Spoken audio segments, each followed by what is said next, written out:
Welcome to Rajan ITI YouTube channel. Friends, इस video में देखेंगे DRDO के तरफ से एक नोटिफिकेशन आया है जो कि अप्रेंटिस के लिए है। ठीक है, तो उसके बारे में इस वीडियो में जानेंगे। जो लोग DRDO से अप्रेंटिस करना चाहते हैं उनके लिए ये है। ठीक है, इस वीडियो में जानेंगे कि कौन लोग अप्लाई करेंगे, अप्लाई करने के लिए क्या चाहिए, इसका सिलेक्शन प्रोसेस क्या रहेगा।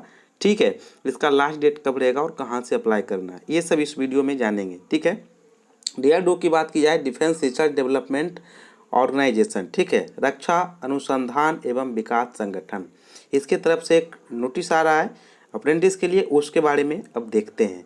ठीक है, कि क्या क्या है। देखिए, इसमें अगर आप लोग अप्लाई करना चाहते हैं तो सबसे पहले आपको क्या करना होगा कि इसका जो नोटिस है, रिक्वायरमेंट जो निकाला है, उसमें जो इन्होंने लिखा है कि कौन लोग अप्लाई कर सकते हैं, वो आप पहले अच्छे से पढ़ेंगे। पढ़ने के बाद ये अप्लाई करेंगे। आपको सबसे पहले और इसका ऑफिशियल वेबसाइट पे आना है। लिंक हम डिस्क्रिप्शन में दे देंगे, वहाँ से आप आएंगे। जैसे ही आप आएंगे तो आपके सामने इस प्रकार का यहाँ पे दिखाया है, इस प्रकार का इंटरफेस खुलेगा। वहाँ पे ये लिखा हुआ रहेगा। ठीक है, एडवर्टाइजमेंट नंबर लिखा रहेगा और from candidate of apprenticeship training. ठीक है, लास्ट डेट की बात की जाए तो इसका लास्ट डेट कितना है, 3 अप्रैल है।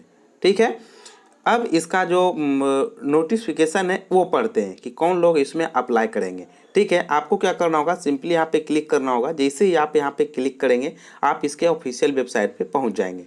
ठीक है, चलते हैं, इसको हम क्लिक करते हैं।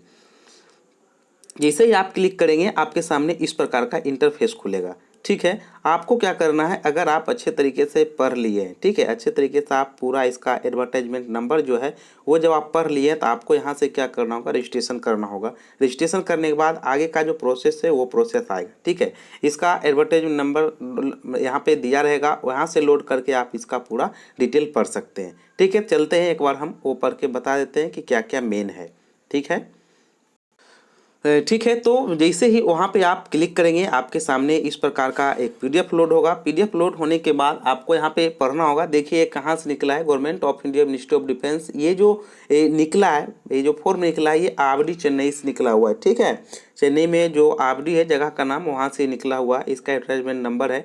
तो इसका डिटेल हम पढ़ते हैं। देखिए, सबसे पहले यहाँ पे आपको क्या है कि आपको जो अप्रेंटिस कराया जाएगा वो आपको कराया जाएगा 1961 के तहत आपको कराया जाएगा। ठीक है, इसके लिए eligible candidate from ITI apprenticeship training as per detail view, यानी जो ITI स्टूडेंट है, जो ITI किए हुए, वही लोग इसको अप्लाई कर सकते हैं। ठीक है, तो सबसे पहले हम बात करते हैं कि ITI में बहुत सारे ट्रेड हैं, तो कौन ट्रेड वाले इसको अप्लाई करेंगे उसके बारे में जानेंगे। कारपेंटर अप्लाई कर सकते हैं, कंप्यूटर ऑपरेटर, ठीक है, draftsman, mechanical, electrician, electronic, fitter, machinist, mechanic motor vehicles, painter, plumber, turner, welder.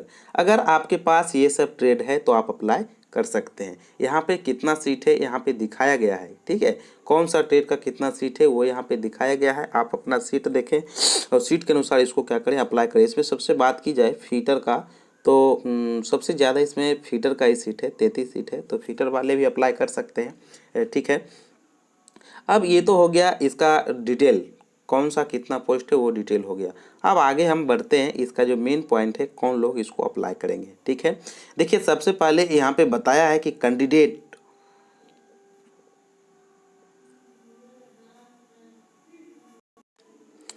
सबसे पहले इसमें बताया है, वहाँ पे हम लोग पहुँचेंगे। देखिए यहाँ पे बताया है कि वो लोग अप्लाई कर सकते हैं। ठीक है, यहाँ पे बताया है कि candidate should have pass out from ITI during recognition board NCVT। ठीक है, जो NCVT से किए हैं ITI वो लोग इसको क्या करेंगे, अप्लाई करेंगे। ठीक है, SCVT वाले इसको अप्लाई नहीं करेंगे। उसके बाद इसमें बताया है कि आपको जो है इसका एज लिमिट की बात करते हैं तो एज लिमिट इसका मैक्सिमम एज लिमिट कितना है, 27 साल और मिनिमम 18 साल। ये जनरल के लिए है 27 साल। OBC की बात की जाए तो OBC का 30 साल है, SC और ST का 32 साल है। ठीक है, PWD का 37 साल है। ये आपका एज हो गया। अप्लाई कौन लोग करेंगे ये पता है, जो ITI उस स्टेट से किए हैं और NCVT से किए हैं। ठीक है, उसके बाद अब आगे बढ़ते हैं। आपको क्या करना होगा, इसके लिए इम्पोर्टेंट इंस्ट्रक्शन जो दिया हुआ है यहाँ पे दिया हुआ है, duration of training will be steps in the according with apprenticeship, इतना मतलब आपको जो अप्रेंटिसशिप कराया जाएगा 1961 के तहत कराया जाएगा। ठीक है, आगे बताया कि registration of high tech candidate on NCVT MIS portal, इतना इतना पे देखिए आपका जो NCVT का जो पोर्टल है इसमें आपका रजिस्टर्ड होना चाहिए, तभी आप अप्लाई कर सकते हैं। ठीक है, इसे तो सब लोग का होगा, वहाँ पे सब लोग का तो अप्लाई किया हुआ होगा। उसके बाद बताया है कैंडिडेट हु है pass the qualification exam eligible then 17 और नॉट एलिजिबल देन 17 और 2017 नॉट एलिजिबल। ठीक है, कैंडिडेट हुआ है डिप्लोमा क्वालिफिकेशन ओनली सेप्टम, इसका जो मेन है वो खाली देख। ठीक है, उसके बाद यहाँ पे देखिए बताया है कि those candidate who have completed qualification examination, यहाँ पे कुछ जो है एलिजिबल क्राइटेरिया रखा है अप्लाई करने के लिए। तो देखिए सबसे पहले यहाँ पे लिखा है candidate who have already undergone apprenticeship training or at present undergoing apprenticeship training under any organisation are not eligible of apply. मतलब क्या हुआ कि अगर आप अप्रेंटिस कर चुके हैं, ठीक है, या तो आप कोई अच्छे प्राइवेट कंपनी से करें या रेलवे से करें या कोई गवर्नमेंट कंपनी से करें, अगर आप एक बार अप्रेंटिस कर लिए तो आप अप्लाई इसको नहीं करेंगे। ठीक है, दूसरा पॉइंट लिखा है candidate with more than 1 year work experience are not eligible to apply. मतलब जिनके पास 1 साल से ज़्यादा का एक्सपीरियंस है, वर्क एक्सपीरियंस मतलब मान लिया ITI आपने किया और कहीं अच्छी जगह काम किया तो आपको एक्सपीरियंस है, तो 1 साल से अगर ज़्यादा एक्सपीरियंस है तो आप अप्लाई नहीं कर सकते हैं। ठीक है, उसके बाद और लिखा है सीरियल नंबर 12 हम लिखा है no TA shall be given to the candidate for interview. मतलब अगर आप इंटरव्यू के लिए आपको बुलाया जाता है, अगर आप शॉर्टलिस्टेड होते हैं इंटरव्यू के लिए, डॉक्यूमेंट्स वेरिफिकेशन के लिए बुलाया जाता है और ज्वाइनिंग के लिए बुलाया जाता है, तो आपका कोई भी DA क्या होगा, नहीं मिलेगा। ठीक है, DA नहीं मिलेगा। उसके बाद 13 में बताया है कि the apprenticeship will not be provided any quarters hostel accommodation by this establishment during the entire training period. आपको यानी जब अप्रेंटिस आप करेंगे तो आपको कोई प्रकार का क्या होगा, क्वार्टर नहीं मिलेगा, नहीं कोई क्वार्टर मिलेगा, नहीं हॉस्टल मिलेगा, आपको खुद व्यवस्था करना होगा। ठीक है, उसके बाद आगे बताया है कि it shall be note the selection of training apprenticeship strictly on the compliments with the provisional apprenticeship इतना एम्प्लॉयमेंट, ये तो आगे है। उसके बाद जो मेन इसका पॉइंट है, उसके बाद अगला पॉइंट बताया है कि आपको देखिए क्या होना चाहिए, भरने के लिए जो है आपको 10वां का और 12 का मार्कशीट एंड सर्टिफिकेट ITI का मार्कशीट होना चाहिए और 10वां का मार्कशीट 12 का मार्कशीट होना चाहिए NCVT से। ठीक है, NCVT वाले अप्लाई करेंगे। कास्ट सर्टिफिकेट, अगर आप मान लिया OBC हैं तो आपको कास्ट सर्टिफिकेट देना होगा, आधार कार्ड देना होगा, ये आपको क्या है, ज़रूरी है। उसके बाद आप आगे लिखा है candidate will inform through email mention of the their application form regarding status of the selection. आपका जो भी प्रोसेस होगा वो आपको ईमेल के थ्रू आपको क्या किया जाएगा, बताया जाएगा। ठीक है, कि कौन लोग सिलेक्शन है, क्या है, नहीं है।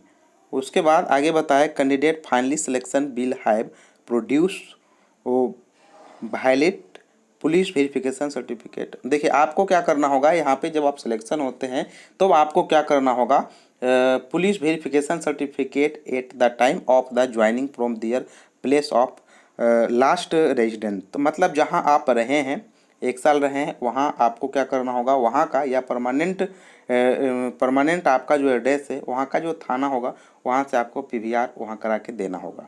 ठीक है, उसके बाद आगे लिखा है कि candidate finally selected for the apprenticeship training for 1 year will be eligible for the stipend as per government of India rule of applicable and current stipend are given below. आपको क्या होगा, ट्रेनिंग के पीरियड में stipend दिया जाएगा। आपका जो training 1 साल का कराएगा उसमें आपको क्या होगा, स्टाइपेंड दिया जाएगा। यहाँ पे बताया है कि for COPA, painter, plumber, welder, अगर आपको ये सब ट्रेड है, COPA, painter, plumber, welder trade है, तो आपको मिलेगा कितना, 7700 रुपये, यानी 7700 रुपया पर मंथ आपको मिलेगा।